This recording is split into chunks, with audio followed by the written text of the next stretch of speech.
तू बड़ा दयालम और तेरे पलड़े तुले नी लालम। अनदेव तू जगमग ज्योति तेरे पलड़े तुले नी मोती। तो इस प्रकार कहते भूख का आगे सब ये संसारिक जो धन है ये भी व्यर्थ होता है। अब वो 2.5 लाख के जूते धर दिए नू की नू और कहा एक शेर बेर डाल दे। अब मालन जब बेर तोला थी और तोलते ही डालने लगी तो एक बेर जमीन पर गिर गया और शेष उसकी जोड़ी में डाल दिए। अब मालन तो कहती है ये बेर मेरा, अब्राहिम कहता ना मेरा। दोनों उस बेर पर लड़न लाग रहे। परमात्मा ने एक मारा उसके मुंह पर थप्पड़। अब्राहिम कहे अरे भले आदमी 2.5 लाख की जूती एक पैसे का बेर पता के छोड़ जाते ने धन क्या छोड़ के आया तो उसमें आड़े फिर हुआ है बीमारी पाल रही। 2.5 लाख की जूती गिर दी एक पैसे के बेर पर फिर वही मेरी मेरी कर रहा है तो क्या छोड़ के आ जा अपने घर में वापस।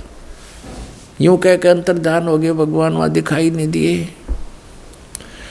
अब कहने का भाव ये है कि परमात्मा हमारे को चोट मार मार कर इस माया के जाल से छुटवाते हैं। माया का लेप हमारे बहुत हो गया, इसके ऐसी चोट मार मार कर इसे नफरत कराते हैं और हम मांगते माया भगवान थे।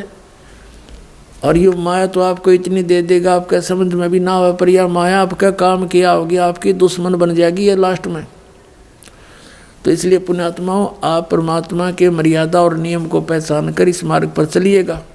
आपका ये जीवन भी इतना बढ़िया रहेगा, औरों से असंख्य गुना बढ़िया रहेगा। लेकिन निराधन ना मांगियो भगवान थे। केवल माया मत मांगना, यो दे तो यह भी देगा पर भगवान का जो काम था वो तो अधूरा रह गया। आपको पार करना, आपको सचखंड ले जाना वो तो फिर अधूरा रह जाता अगर इस माया के चक्कर में भगवान आपको डालेंगे। लेकिन ये कभी नहीं डालते। लेकिन आपका काम भी कोई पेंडिंग नहीं रहने देंगे जो आवश्यक होगा, ये सच करना। ये 4 चरित्र बीते हम ना कुछ भेद न लीते। वहाँ हम मारा सुल्तानी जोग लिया रे, सतगुरु उपदेश दिया रे। 18.5 लाख तुरारे जिसे लाग गया माल बुरा रे। अब क्या बताते हैं कि जिसने 18 लाख घोड़े छोड़ दिए त्याग दिए और अब लग गया माल बुरा रे, वो धन अब उसको दुश्मन दिखाई दे रहा अपने जीवन के लिए। छोड़े गज गए बर सब जल होड़ा, सब अब बहे बाट के रोड़ा। संग 16 सेंस सुहेली, एक से एक अधिक नवेली। छाडे हीरे हिरंबर लाला, सुल्तानी मोटे ताला। जिन लोक परगना त्याग्या, सुन शब्द अनाहद लाग्या। कप पगड़ी की कोपीन बनाई, सालों की अल्फी लाई। शीश किया मुँह काला, सुल्तानी तजे बुखारा। गण गंधर्व इंद्र लर्जे, धन मात पिता जिन सिरजे। होय होय भया सप्तपुरी पर साका, सुल्तानी मार्ग बाका।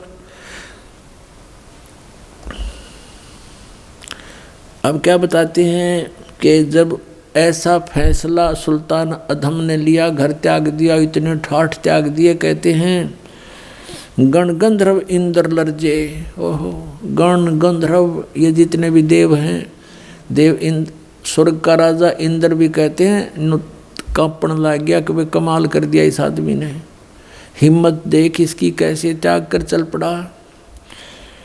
भया सपतपुरी पर साका, कहते हैं गण गंधर्व इंद्र लर्जे, धन मात पिता जिन सरजे।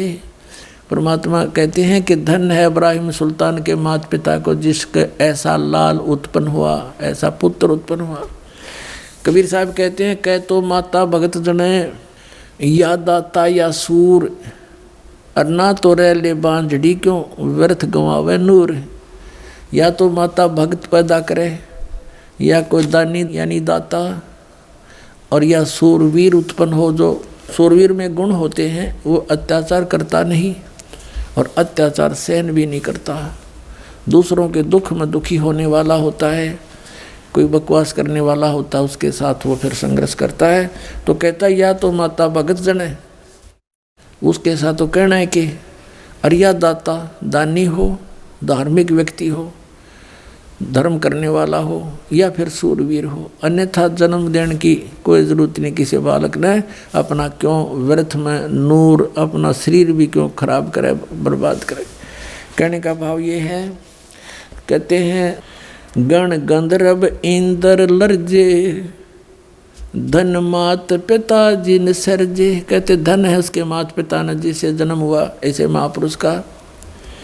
सुन शब्द अनाहद राता, जान काल कर्म नहीं जाता, जान हिंदू मुसलमान, कुछ रामन दुआ सलाम। एक समय ये अब्राहिम सुल्तान अदम अपना ऐसे ही परमात्मा की याद में टाइम पास कर रहा था, भक्ति कर रहा था। एक समय क्या हुआ कि बहुत अच्छी वर्षा होगी, वर्षा का मौसम था, साथ में हवा तेज चली।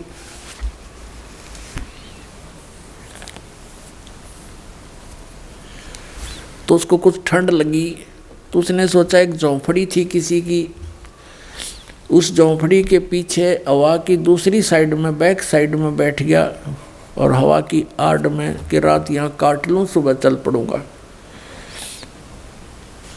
रात्रि के समय उस झोंपड़ी वाले एक पत्नी थी उसकी, एक स्वयं था और एक गाय रखी थी उसने बस। और दोनों आपस में क्या बातें कर रहे हैं कि भगवान ने ऐसी बढ़िया बारिश कर दी, बढ़िया घास हो जाएगा और अच्छा अपना गाय का दूध पीवाएंगे, ठाठ से रहेंगे। तो वो कहता है कि हमारे ऐसे ठाठ हो गए जैसे बलख बुखारा के बादशाह के भी गोना। अब वो इतना धनी व्यक्ति, इतना रईस व्यक्ति था, बलख बुखारे का बादशाह सुल्तान अदम, कि उसकी चर्चा चला करती थी कि तू के नाराय बलख बुखारे का राजा है, ऐसा के धनी हो गया तू। तो इसी दृष्टिकोण से उन्होंने कहा कि इसे मौज तो बलख बुखारे के राजा की भी नहीं जैसी हमारी है, ये मन की बकवाद होती है। अब उस अब्राहिम सुल्तान ने सोचा, देख बोले आत्मा, इनके पास खक नहीं, अरे सन मौज मान रही है उस, क्योंकि स्वयं ज्ञान होने के बाद प्रत्येक प्राणी की का ये प्रयत्न होता है कि किसी प्रकार इसकी भी आँख खोल दूँ, समझा दूँ। इसने भक्ति बिना कुछ नहीं, जीव कुछ भी सामान नहीं तेरे पास, मैंने सब कुछ छोड़ दिया। इसी दृष्टिकोण से सुबह हुआ तो उनके सामने झोंपड़ी के आगे खड़ा होकर नमस्कार किया और कहा भी तुम रात्रि में क्या बातें कर रहे थे। तो वो कहने लगे तू कहाँ सुन रहा था? कि मैं तुम्हारी झोंपड़ी के पीछे बैठा था, मुझे ठंड लग रही थी। तुम क्या कह रहे थे कि ऐसे ठाठ हो गए हमारे बलख बुखारा के बादशाह के भी नहीं। अरे बोले आदमी, ये के ठाठ हैं भाई, परमात्मा की भक्ति करनी चाहिए। ये मनुष्य जीवन परमात्मा की भक्ति के लिए, आत्म कल्याण के लिए मिला है। और सुनो, मैं हूँ बलख बुखारे का राजा और मैंने सब कुछ त्याग दिया परमात्मा पाने के लिए। अब वो क्या कहता, कर्महीन वो झोपड़ी वाला कहने लगा, प्रथम तो तू राजा नहीं हो सकता। वो कहता है कि मैं सच्ची बताता हूँ, कसम है अल्लाह की, कसम है खुदा की, मैं वो अब्राहिम सुल्तान अदम, मैंने राज त्याग दिया। फिर कहने लगा, प्रथम तो तू राजा नहीं हो सकता, और जब तू राजा है तो तेरे जैसा मूर्ख नहीं जो इसने धन्य छोड़ के आ गया, मेंटल, चल यहाँ से। अब क्या कहता है वो राजा, क्या कहता है कि रांडी ढांडी नात ये नरकइये काग, और बलख बुखारा छोड़ दिया थी पछली लागे।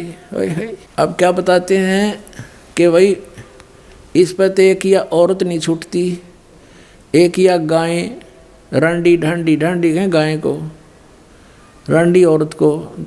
हरियाणा की लैंग्वेज में भाषा में कहा परमात्मा ने, ज्ञान गरीबदास जी ने, कहते हैं रांडी ढांडी नात ये नर कई हैं काग, ये घने चतुर बन रहे हैं। और बलख बुखारा छोड़ दिया थी कोई पछली लाग। कहते पिछले तब से होते हैं पूर्ण हंस मुराद क्या बताते हैं, मेरा कोई पिछला संस्कार था, मैंने इतना कुछ छोड़ दिया, इस पहिया ना छूटती नालायक पे, कर्महीन इंसान है ये, भक्ति नहीं करता।